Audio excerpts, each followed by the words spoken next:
Je vous propose aujourd'hui un programme d'exercice dans un contexte de hernie discale. Vous avez été plusieurs à me demander un programme d'exercice en temps réel. C'est ce qu'on fait aujourd'hui.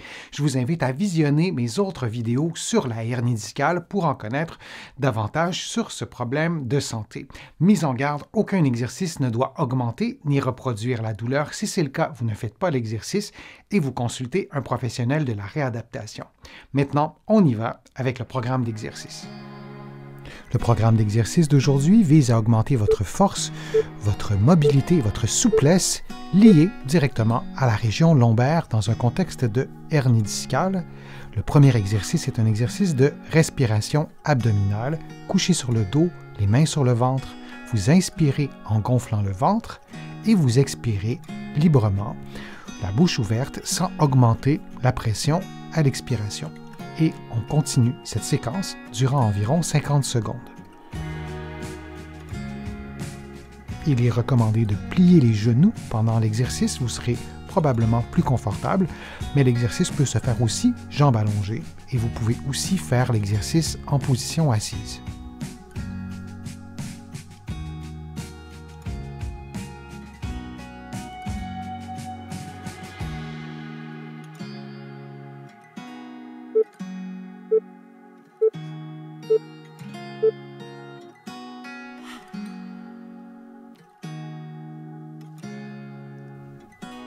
On poursuit maintenant avec un exercice d'inclinaison. Vous placez les poings vis-à-vis le nombril et vous faites une inclinaison vers la droite puis vers la gauche. L'axe d'inclinaison se fait vis-à-vis le nombril. Vous pouvez aussi distancer vos pieds pour faciliter l'équilibre durant la position et vous incliner vers la droite puis vers la gauche en respirant librement pendant 50 secondes.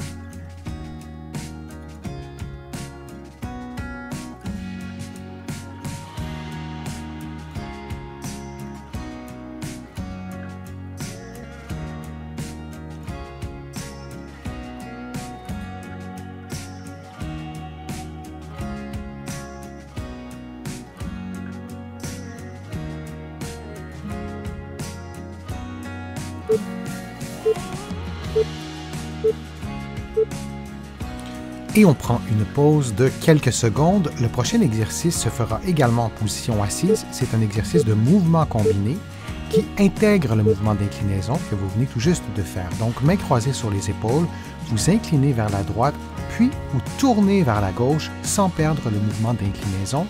Donc, vous inclinez maintenant vers la gauche et vous tournez en direction opposée. Et on répète cette séquence durant environ 50 secondes. Le mouvement d'inclinaison doit être fait à environ 50% de votre mobilité maximale.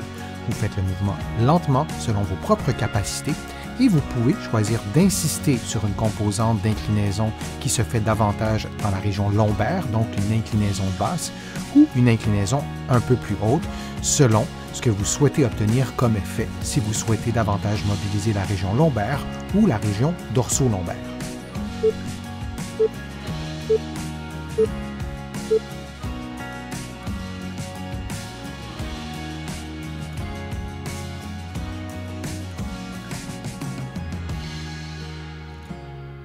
Le prochain exercice est un exercice de force, de renforcement des membres inférieurs. Vous prenez la position de génuflexion.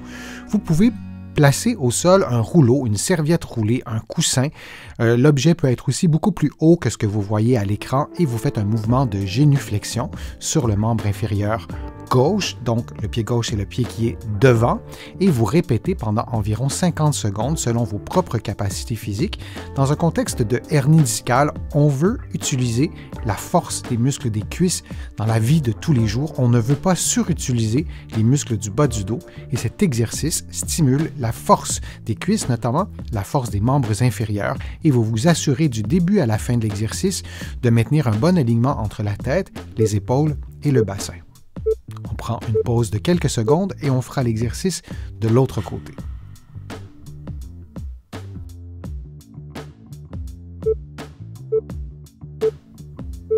Et on fait maintenant l'exercice de l'autre côté dans la position inverse en plaçant le pied droit devant et on prend la position de génuflexion.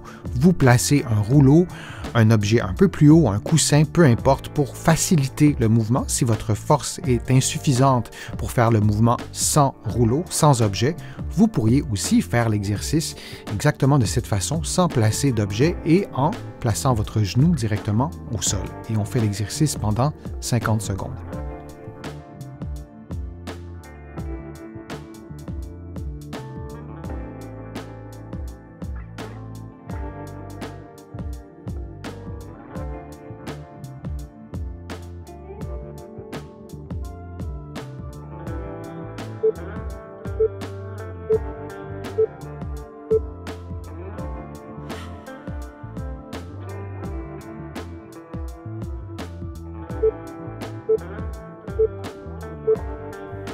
Le prochain exercice se fait coucher sur le côté adossé au mur.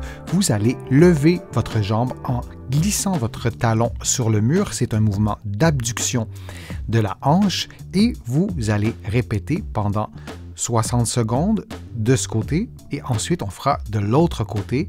Cet exercice augmente la force des membres inférieurs dans les muscles qui sont situés sur le côté, des muscles indispensables pour la santé du bas du dos, pour la santé des structures articulaires à l'intérieur du dos, notamment le disque intervertébral. On doit pouvoir utiliser ces muscles, la force de ces muscles qui sont des muscles très puissants pour économiser en quelque sorte le bas du dos.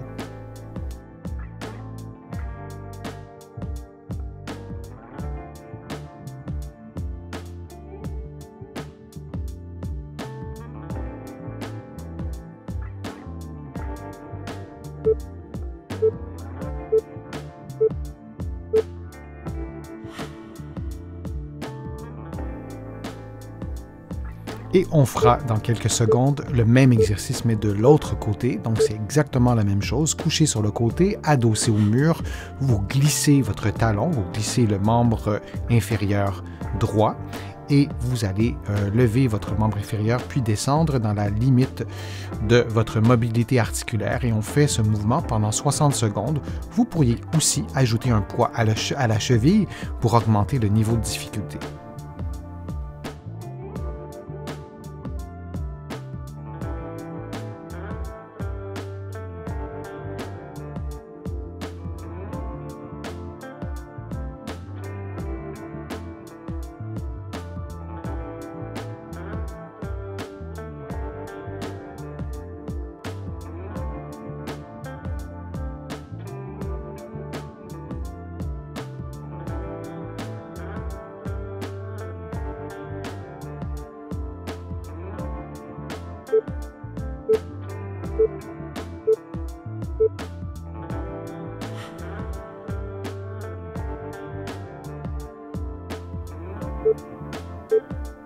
Le prochain exercice se fait coucher sur le dos, une cheville sur le genou opposé, les bras levés. Vous allez lever le bassin, lever les fesses, faire l'exercice du pont.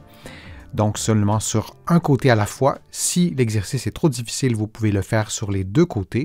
Et vous allez répéter cet exercice du pont en appui sur le pied gauche pendant 50 secondes. L'objectif, augmenter la force des fessiers, des ischio-jambiers, des muscles qui sont situés à la partie arrière des cuisses. Et on fera, dans quelques secondes, on fera le même exercice de l'autre côté sur le pied droit.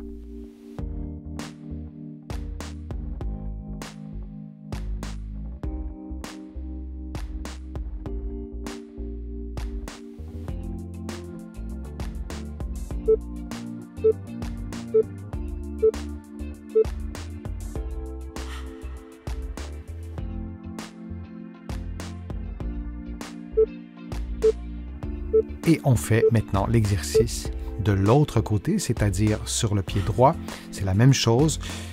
Vous levez les fesses, vous levez le bassin et vous maintenez votre bassin relativement stable. Vous pouvez maintenir la position pendant quelques secondes, un peu plus longtemps que ce que vous voyez à l'écran, ou vous pouvez simplement monter et descendre pendant 50 secondes.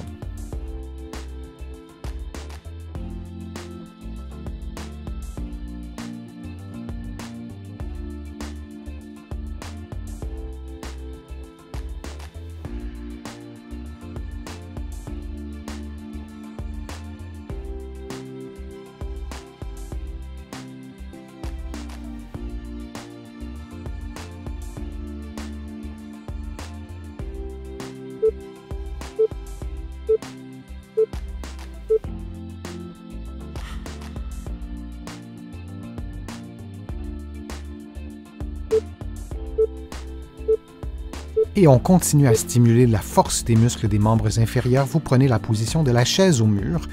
Mains jointes, vous levez les bras et vous descendez pendant 50 secondes. Et pendant ce temps, vous maintenez votre équilibre, vous maintenez la position sur le pied droit avec votre poids sur le pied droit. Vous choisissez l'angle de flexion des genoux qui vous convient et vous montez et vous descendez vos bras, ce qui stimule également votre stabilité. Donc, il y aura les muscles des membres inférieurs qui seront stimulés, mais aussi les petits muscles du tronc qui vous aident à maintenir un bon alignement articulaire.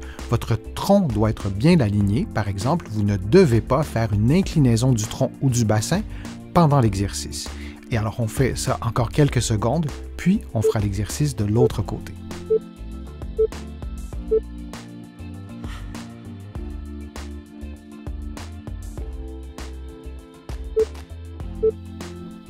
Et on fait maintenant le même exercice, mais de l'autre côté, donc en plaçant votre poids sur votre pied gauche et la cheville droite et donc sur le genou gauche. Comme je vous le disais, pour la position inverse, vous choisissez l'angle de flexion des genoux qui correspond à vos capacités physiques et vous pouvez prendre des pauses aussi. S'il est impossible de maintenir la position sur un seul pied, vous pouvez faire l'exercice sur les deux pieds et plus tard, lorsque vous aurez pris de la force musculaire, lorsque vous aurez gagné de la force musculaire, vous pourrez faire l'exercice sur un côté à la fois, comme vous le voyez en ce moment.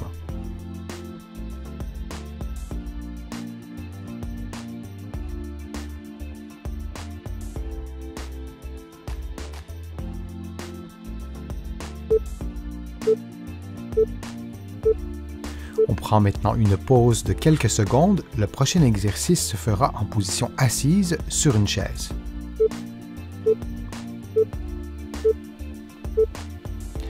Vous placez la cheville gauche ou droite sur le genou opposé et vous dirigez votre genou vers l'épaule opposée en vous assurant de maintenir un bon alignement entre la tête, les épaules et le bassin. Vous maintenez la position quelques secondes, puis vous faites l'exercice de l'autre côté et vous alternez du côté gauche au côté droit pendant 50 secondes. L'objectif est de stimuler ou d'augmenter la souplesse des fessiers. Dans un contexte de hernie discale, on souhaite que ces muscles demeurent souples pour diminuer, idéalement, les tensions sur la région lombaire.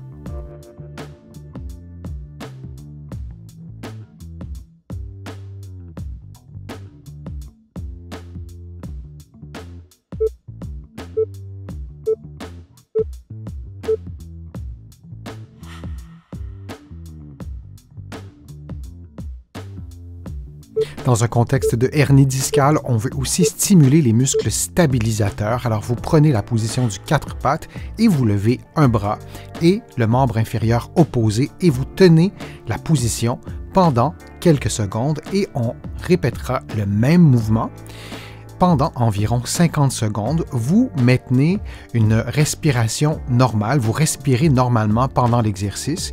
Si vous le souhaitez, avant de lever le bras et le membre inférieur, vous pouvez contracter le muscle transverse, c'est-à-dire que vous rentrez le nombril et vous gardez cette contraction pendant les quelques secondes pendant lesquelles vous avez levé votre bras et le membre inférieur opposé. Et on continue pendant encore quelques secondes. On fera le côté opposé un peu plus tard durant le programme d'exercice.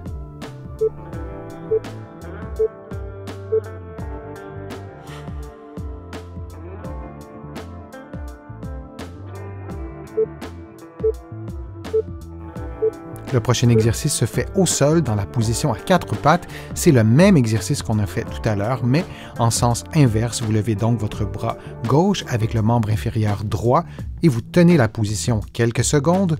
Vous prenez une pause et vous reprenez la même position puisqu'on aura fait le mouvement inverse un peu plus tôt dans le programme d'exercice. Avant de lever le bras et le membre inférieur, vous pouvez rentrer le ventre ou le nombril, donc vous contractez le muscle transverse et vous maintenez cette contraction durant le temps que vous aurez pris pour lever le bras et le membre inférieur et pendant tout l'exercice, vous respirez librement. Si vous voulez savoir comment bien contracter le muscle transverse, vous allez trouver sur ma chaîne des vidéos qui vous expliquent vraiment en détail comment contracter le muscle transverse.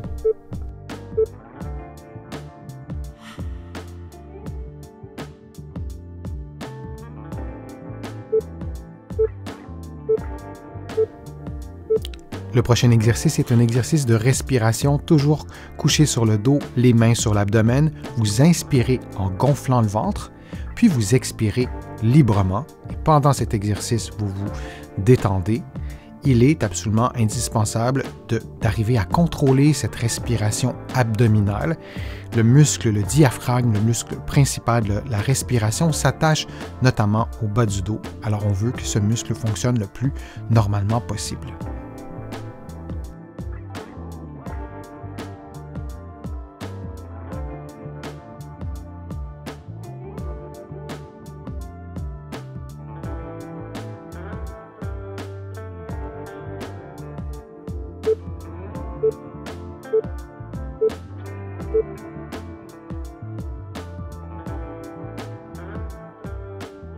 J'espère que les exercices vous ont fait du bien. Si c'est le cas, je vous invite à cliquer j'aime, à partager la vidéo sur vos réseaux sociaux et à la commenter. Vous le savez, ça me donne plus de visibilité, ça m'aide à vous produire de nouveaux contenus. Vous allez trouver beaucoup d'informations sur mon site web, le www.denisfortier.ca. Je vous invite aussi à consulter mes livres que vous allez trouver partout au Canada, en librairie et sur le web. Vous allez aussi trouver mes livres de l'autre côté de l'Atlantique et je vous mets le lien dans la description de cette vidéo aussi pour que vous puissiez trouver mes livres facilement. Je suis Denis Fortier, je vous remercie beaucoup, à bientôt.